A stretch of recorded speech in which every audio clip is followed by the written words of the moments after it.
Shares of Muthoot Finance surged over 10% to a record high on strong June quarter numbers. AUM in gold loans rise 42%. The management tells CNBC-TV18 they won't change their 15% official guidance, but 20% growth is possible in FY26. And Jubilant FoodWorks delivers a strong set of numbers, industry-leading revenue growth, like-to-like growth in the first quarter. The stock was up close to 3%. However, it's seen some profit-taking in the last few minutes. Pfizer surges on a strong set of first quarter numbers. Profits grow 25% year-on-year. Margins expand significantly. The stock higher by 5%. Deepak Nitrite's first quarter revenue and profit fall, while the margins contract 400 basis points. The stock is lower by nearly around 2.5%. JSW Cement makes a muted debut on D Street, listing with gains of about 4% to its issue price, currently trading just close to its issue price.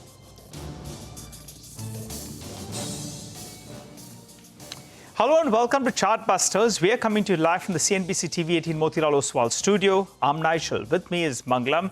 And the indices will come up for you very, very shortly.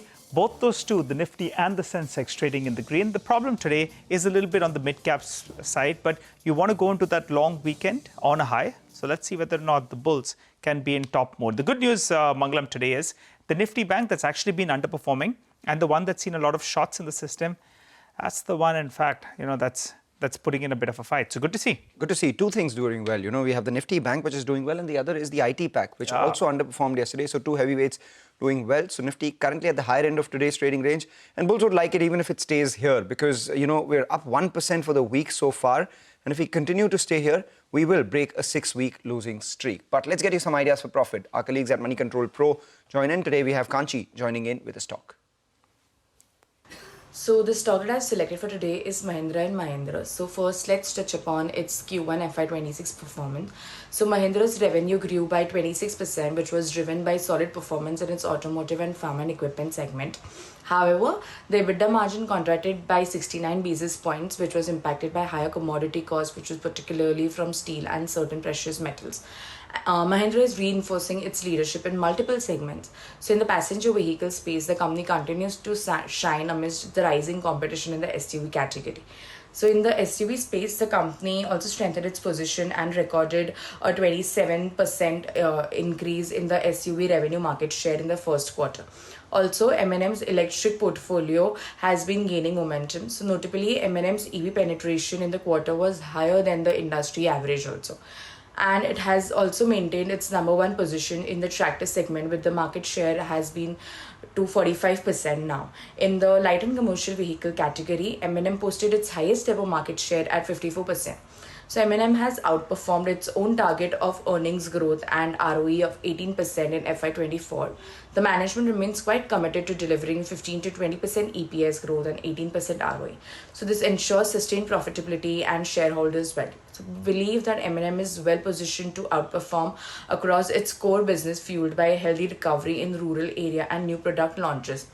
As per our SOTP, the stock has an upside potential of 10%. Thus, we advise the customers to accumulate it for the long-term gains. All right, that is about an idea for profit coming in. Meanwhile, just don't lose sight of the IT pack. We have Wipro, which has moved higher. We have LTI, Mindtree, Infosys has been doing well already. So now the Nifty is up around 50 points, so half century there. But a bunch of numbers on our radar right now. Let's talk about Samvardhana Motherson. Reported a weak June quarter. Profits fell by nearly 49%. Margins contracted as well. All of that could be pinned to tariff-related uncertainties. We're joined by COO Pankaj Mittal and CFO Kunal Manali to break down all these numbers. Thanks a lot, gentlemen, for joining in. Let's come across to you, Pankaj. There is a fair amount of uncertainty. So, instead of asking you about the quarter went by and what is likely ahead, because it's anyone's guess as of now, you've often said that majority of your US sales are USMCA compliant, which will have no tariff impact. And if you could give us a sense on what proportion of your actual sales come in from the US, that's primary. Secondly, what proportion of your sales which are to clients outside of the US through secondary exposure have, US exposure, and what proportion of that is USMCA compliant and what isn't? Just plain numbers. So, good morning and thank you for having us on the show. as we mentioned earlier, most of our supplies are USMCA compliant, and they remain so. And therefore, there has not been much impact of tariffs on us. Even the exports from India also are mostly, they're just about $10 million in this quarter, and most of them have had no impact because they're all ex-factory. In terms of the small percentage of the part of the supplies which we do in US, which is non-US MCA compliant, the tariffs are being passed on to the customers, and it's impact of a lag because the tariff rates themselves were not decided on what will be applicable on which commodity, how much. So those agreements are in process and they will all be passed on. So mostly we do not expect any impact or any major impact on our business from the tariffs. So that has been a very big strength of the business model of Motherson, that we are local globally. And this quarter shows the resilience and the agility with which we worked to take care of the disruptions in the market, because many of the customers around the world, and especially in Europe, also had to rejig their powertrain model. So we are a powertrain agnostic company, but still we had to also make some structural changes to take care of the new models which are taking shape and to support our customers. So just let's get a couple of numbers out of the way. What is the exposure to the United States, firstly? And how much of that is imported into the United States? Because, on one end, people will say there's no impact of the tariff, but then there could be demand hurt as well. So tell us that. We do not see any demand. I mean, if you see the secondary, that will be through the car makers. So if we supply to the car makers in another region, and those cars were being imported into US, we do not have a number to that. But with most of the agreements being done between, say, Europe and America, UK and America, so those impacts will also get, because it's now stable and the car makers can take their decisions. So that stability will come in. So I don't have those numbers to give you as to exactly how much is a secondary import into the market, because that's through the car makers' imports. All right. And primary of your overall exposure, how much is US? How much of that is USMCA compliant? You say majority. If you could put a number, that would bring a lot more clarity to the street, sir.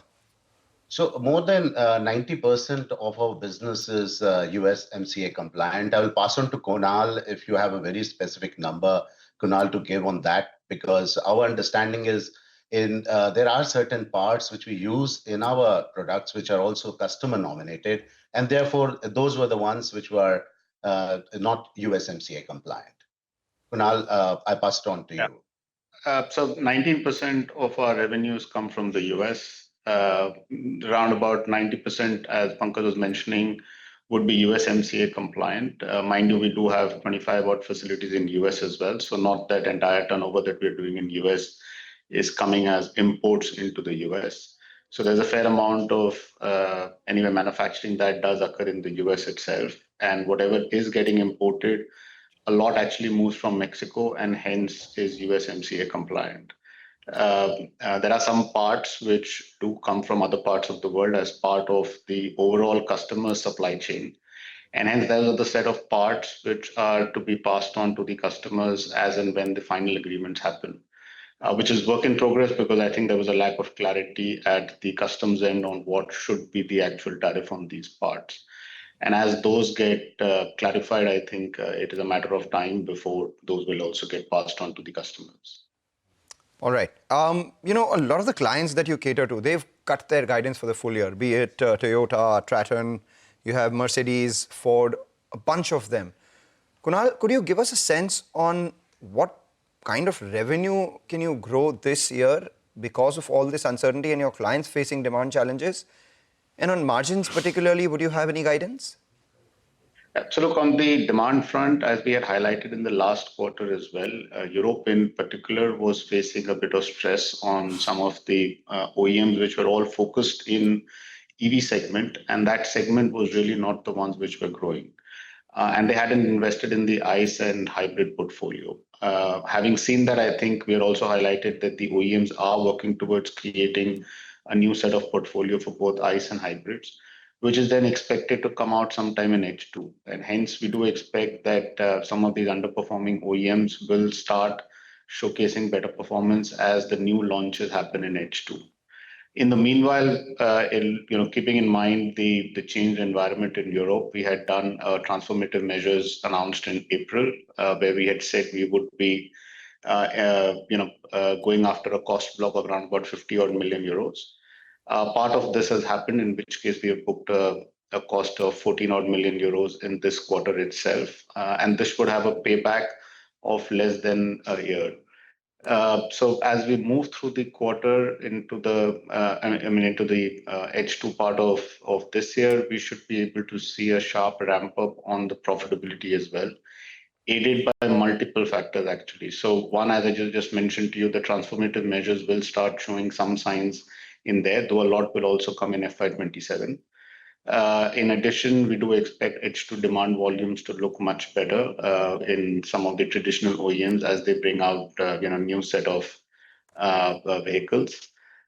Three, I think some of the tariff-related pieces for which we have taken the cost until now, those will be passed through to the customers and hence will improve the margins in the latter quarters. Fourth, I think many of the new greenfields, like the large consumer electronics one and the 10 odd that has been implemented last year, those will be ramping up, which will again be aiding profitability, which today would be at pretty much meager profitability as the ramp ups is occurring as we speak now. So again, latter quarters will show that impact. And finally, some of the acquisitions that we have done, the integration of those should also help. And I just want to highlight from a growth perspective, the non-automotive part of the business, irrespective of how the auto does, is growing at a very sharp click. This quarter, we have seen a growth of around about 40% on the non-automotive pieces. And that is where a large chunk of our growth capex is also going. And how do you expect that mix to shape up, auto and non-auto, even as there are headwinds in the auto space, non-auto growing 40%? I'm sure the contribution increases from here on. And I specifically asked you about this year largely because, the last time you joined us, you said that FY26 will grow better than FY25. And FY25, you grew upwards of 15%. And you also said margins would expand. First quarter, that hasn't happened. So that puts the pressure on the next 3 quarters for you to perform, which is why I wanted your thoughts on, once again, the overall outlook for the year. Yeah, absolutely right. We do expect that we should be able to do better than what we did last year. The quantums around it is a function now of multitude of different variables which continue to be at play.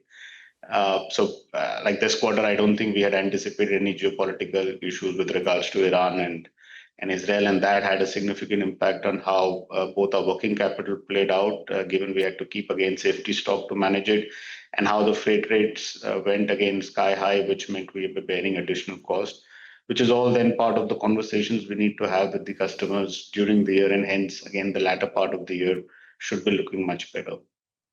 Okay, all right, gentlemen, thanks a lot for joining in and filling us in with your insights in terms of how business is shaping up. We look forward to chatting up with you all as the quarter progresses. For the time being, though, we'll slip into a short break. Come back, we'll continue to focus on markets and stocks that are bobbing around.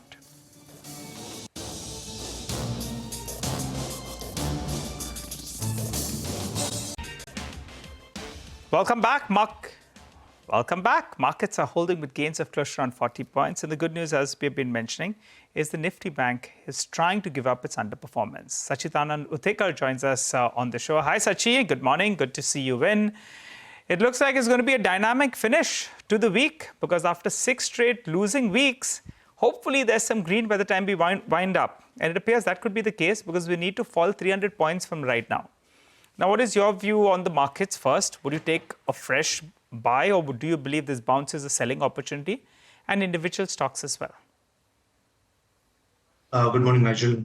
Clearly, I think the trend has turned. In fact, the way Nifty was behaving for the last couple of weeks, I think that behavior has somewhere changed. We've already seen a kind of an ending diagonal pattern, which has already confirmed its up move.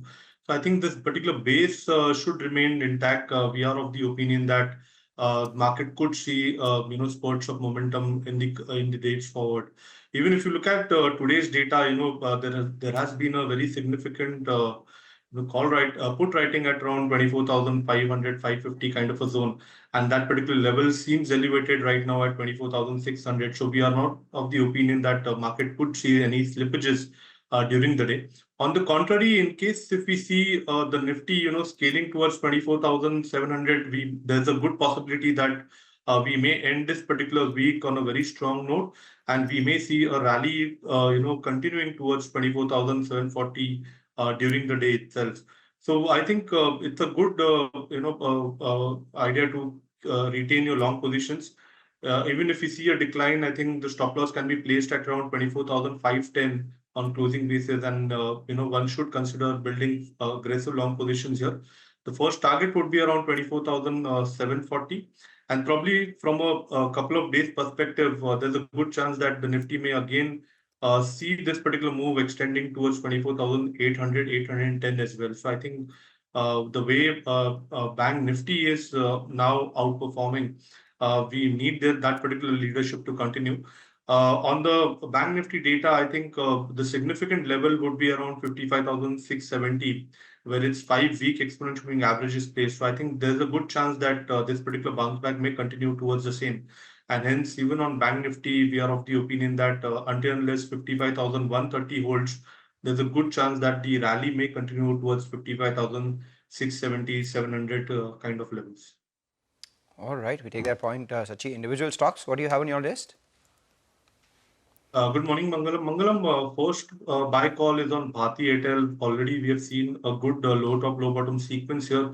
But for the last 3 trading sessions, there has been a good amount of confident call writing near that 1860 support, where its 20-week exponential moving average was also placed. If you look at, day before yesterday, we saw inverse hammer formation, which is again a good complementing sign that there is a base which has been established. And from that particular level itself, the stock has been turning up. So we are of the opinion that this particular move can continue or stretch towards 1940 on the higher side. And hence we are recommending building fresh long positions in Bharti Airtel, keeping a stop loss at 1865 on closing basis. The trading target could be somewhere around 1900, but eventually we see this move, heading towards 1940. The other stock on our radar has been Bajaj Finserv, a very similar formation, an ending diagram on the 60-minute scale. We have already seen, multiple spike formations on its daily scale near its 200-day exponential moving average support, which is placed at around 1900. There is a good chance that this can be the early signs of a double bottom formation in place. And hence, we may see this particular move getting extended towards 1970. So we are of the opinion that momentum can be chased here, keeping a stop loss at 1905 for a trading target of around 1970. Okay, all right, Sachi, thanks a lot for joining in and filling us in with your take on the markets and individual stocks. We'll slip into a short break, come back, we'll continue to focus on markets and stock-specific action. Don't go anywhere.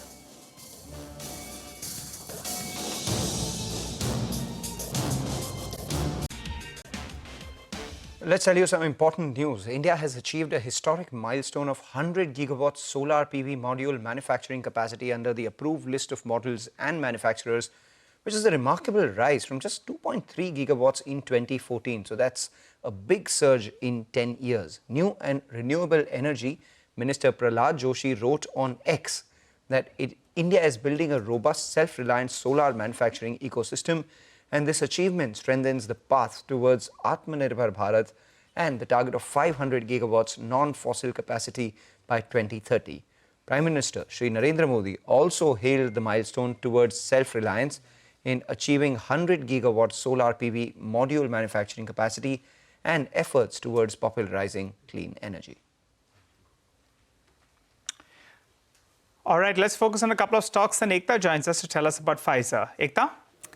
Well, yes, Pfizer has seen quite an uptick in today's trading session because the overall numbers have actually come in better than at least what the street was anticipating. So 603 crores is what they've recorded this quarter as compared to 585 crores in terms of a poll. The margins have come in at around 34.8% as compared to the street anticipating, an EBITDA of around 180 odd crores. So that's come in better than expectations. And the profit at 191 crores versus 170 crores. Now, the company separately and additionally has received approval for a pneumococcal vaccine just some time ago. And that's important because it is available for adults in the domestic market. The next trigger would be to get approval for children with regards to this particular vaccine. And it is expected to be a very important vaccine in terms of antibacterial protection, for example, meningitis, pneumonia, sepsis, etc.